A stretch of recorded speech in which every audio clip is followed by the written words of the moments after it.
Hello my dear friends, hi, मैं सैयद साद आप सबको वेलकम करता हूं on my YouTube channel Roshi study. तो हम डिस्कस कर रहे हैं क्लास 9th की फिजिक्स का सेकंड चैप्टर जिसका नाम है force and laws of motion. तो हमने प्रीवियस लेक्चर में डिस्कस किया था about the first law of motion, जहां पर हमने एक डिटेल्ड डिस्कशन कंडक्ट किया था अबाउट द फर्स्ट लॉ। अगर आप इस लेक्चर के बारे में जानना चाहते हैं तो इस वीडियो के डिस्क्रिप्शन में जाकर प्लेलिस्ट के लिंक को फॉलो करें।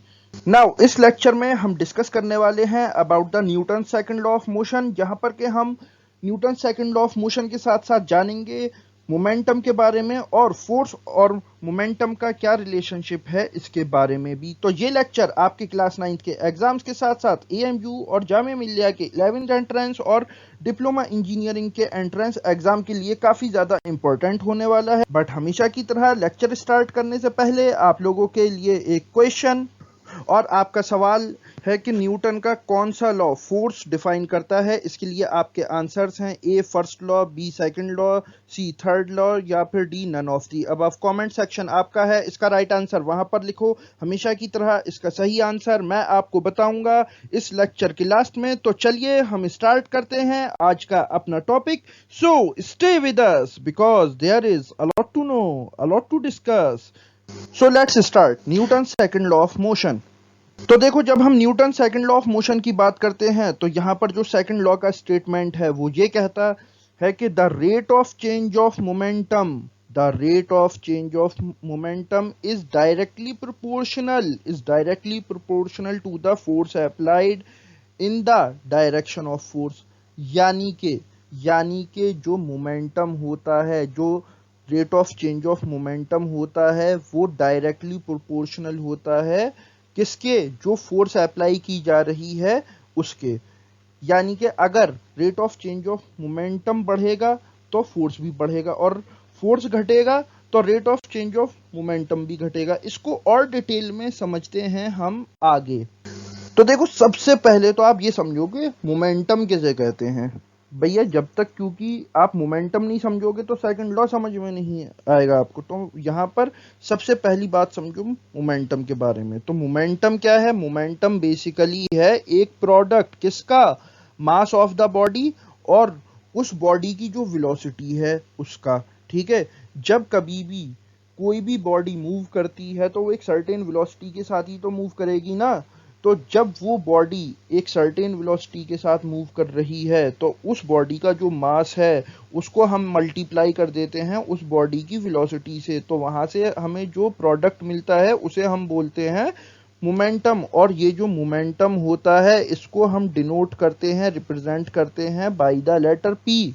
तो अगर मोमेंटम की डेफिनेशन के अकॉर्डिंग आप उसका फॉर्मूला देखोगे तो वो हमें क्या मिलेगा? वो हमें मिलेगा P is equal to m into v. ये है मोमेंटम का फॉर्मूला और जो इसका यूनिट होता है वो होता है किलोग्राम मीटर पर सेकेंड। किलोग्राम मीटर पर सेकेंड क्यों? बिकॉज जो मास का यूनिट है वो होता है किलोग्राम और वेलोसिटी का जो यूनिट होता है वो होता है मीटर पर सेकेंड। तो ये है किलोग्राम मीटर पर सेकेंड। देन जो मोमेंटम होता है ये एक वेक्टर क्वांटिटी कंसीडर किया जाता है बिकॉज इसमें हमें क्या मिल रही है? वेलोसिटी। और वेलोसिटी हम किसे बोलते हैं? वेलोसिटी हम बोलते हैं rate of change of displacement. और डिस्प्लेसमेंट क्या है? डिस्प्लेसमेंट एक वेक्टर क्वांटिटी है बिकॉज चाहे वेलोसिटी हो या डिस्प्लेसमेंट हो उसको हमें एक्सप्रेस करने के लिए मैग्नीट्यूड और डायरेक्शन दोनों की ही ज़रूरत पड़ती है। इसकी वजह से जो मोमेंटम है ये भी एक वेक्टर क्वांटिटी कंसीडर की जाती है कि बिकॉज मोमेंटम को भी एक्सप्रेस करने के लिए हमें मैग्नीट्यूड और डायरेक्शन दोनों की ही ज़रूरत पड़ती है। तो जब हम न्यूटन के सेकंड लॉ को मैथमेटिकली इंटरप्रेट करते हैं तो उसके स्टेटमेंट के अकॉर्डिंग, तो Newton second law of motion के स्टेटमेंट के अकॉर्डिंग हम ये जानते हैं कि the rate of change of momentum is directly proportional to the force applied in the direction. यानी कि जब हम फोर्स इंक्रीज करेंगे तो rate of change of momentum भी इंक्रीज साथ में होगा और अगर हम rate of change of momentum decrease करेंगे तो फोर्स भी उसके साथ डिक्रीज करता हुआ हमें दिखाई देगा। तो यहाँ से हम जो सेकंड लॉ है उसका एक मैथमेटिकल फॉर्म डिड्यूस कर लेते हैं फ्रॉम द स्टेटमेंट, जो कि आप अपने स्क्रीन पर देख सकते हैं। Force is directly proportional to change in momentum upon time. तो इसको अब हम सिंबल से रिप्रेजेंट करते हुए F is directly proportional to delta p. Delta p हम बेसिकली किसे बोल रहे हैं, डेल्टा यहाँ पर रिप्रेजेंट कर रहा है किसे, चेंज को, और मोमेंटम को तो हम रिप्रेजेंट करते हैं पी से। तो यहाँ पर डेल्टा पी बेसिकली रिप्रेजेंट कर रहा है चेंज इन मोमेंटम को। तो यहाँ से force is directly proportional to delta p upon t. और ये हम जानते हैं कि जब हम प्रोपोर्शनैलिटी का सिंबल रिमूव करते हैं तो इज इक्वल टू और के हम यहाँ पर लगा देते हैं, जहाँ पर के क्या है, के एक कांस्टेंट होता है जिसकी के वैल्यू यहाँ पर 1 रख दी गई है। और यहाँ से हमें मिल जाता है F is equal to delta p upon t. तो फोर्स यहाँ से मिल जाता है डेल्टा पी अपॉन टी। तो इसको अगर हम और इलेबरेट करके लिखें डेल्टा पी अपॉन टी को, तो ये बेसिकली क्या है, change in momentum upon time. तो जो चेंज इन मोमेंटम है ये बेसिकली इनिशियल मोमेंटम और फाइनल मोमेंटम का डिफरेंस है। तो और यहाँ पर इनिशियल मोमेंटम कितना है, ये है mu, और जो फाइनल मोमेंटम है ये कितना है, mv। तो ये जो दोनों आप यहाँ पर एक्सप्रेशंस देख रहे हैं इसको हम पुट कर देंगे ऊपर न्यूमरेटर में, और यहाँ से हमें मिल जाएगा F is equal to mv minus mu, because force किसके बराबर था, फोर्स था final momentum minus initial momentum upon time के। तो ये है फाइनल मोमेंटम mv जो कि अभी हमने पीछे देखा था, और mu क्या है, इनिशियल मोमेंटम, और t क्या है, टाइम। ठीक है, जहां पर के हम अब इसको सिंप्लीफाई करते हुए m यहां से कॉमन निकाल लेंगे और हमें ब्रैकेट में क्या मिल जाएगा, v माइनस यू। तो हम ये बात अच्छे से जानते हैं कि जो एक्सिलरेशन होता है वो होता है v minus you upon t. तो यहाँ से जो हमें फोर्स है वो मिल जाएगा मास इनटू एक्सीलरेशन के बराबर। तो यहाँ से आपने देखा कि जो फोर्स होता है उसका वैसे फॉर्मूला क्या होता है, मास इनटू एक्सीलरेशन। तो बेसिकली जो Newton second law of motion होता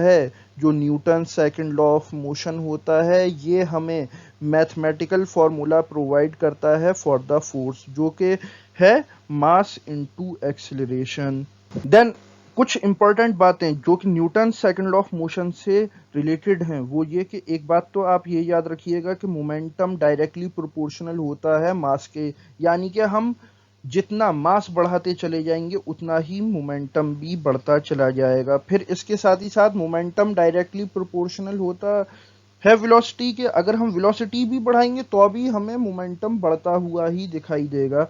और मोमेंटम डायरेक्टली प्रोपोर्शनल होता है एक्सीलरेशन के भी। जब हम मास, वेलोसिटी, एक्सीलरेशन अगर हम इन तीनों को इंक्रीज कर दें और या इन तीनों को डिक्रीज कर दें तो उससे मोमेंटम इंक्रीज करने पर इंक्रीज होता हुआ दिखाई देगा और डिक्रीज करने पर हमें डिक्रीज होता हुआ दिखाई देगा, बिकॉज इनके बीच में जो रिलेशनशिप है वो है डायरेक्टली प्रोपोर्शनल। तो इस लेक्चर में बस इतना ही। ये था whole analysis about the Newton second law of motion. Now next lecture में हम डिस्कस करेंगे about the Newton's third law of motion. तो इस लेक्चर में बस इतना ही। नाउ अब हम मूव करते हैं अपने क्वेश्चन की तरफ, और आपका सवाल था कि न्यूटन का कौन सा लॉ डिफाइन करता है फोर्स को। तो इसका राइट आंसर है A, first law. Yes my friends, Newton का फर्स्ट लॉ ही फोर्स को डिफाइन करता है, जो कि अभी हमने प्रीवियस लेक्चर में बहुत डिटेल में डिस्कस किया था। So this is the end of the video. अगर ये वीडियो आपको अच्छा लगे तो इस वीडियो को लाइक करें, शेयर करें, कमेंट करें, और इसी तरह के इंफॉर्मेटिव कंटेंट के लिए सब्सक्राइब करें to our YouTube channel. Now I am Syed Saad signing off. Okay, bye.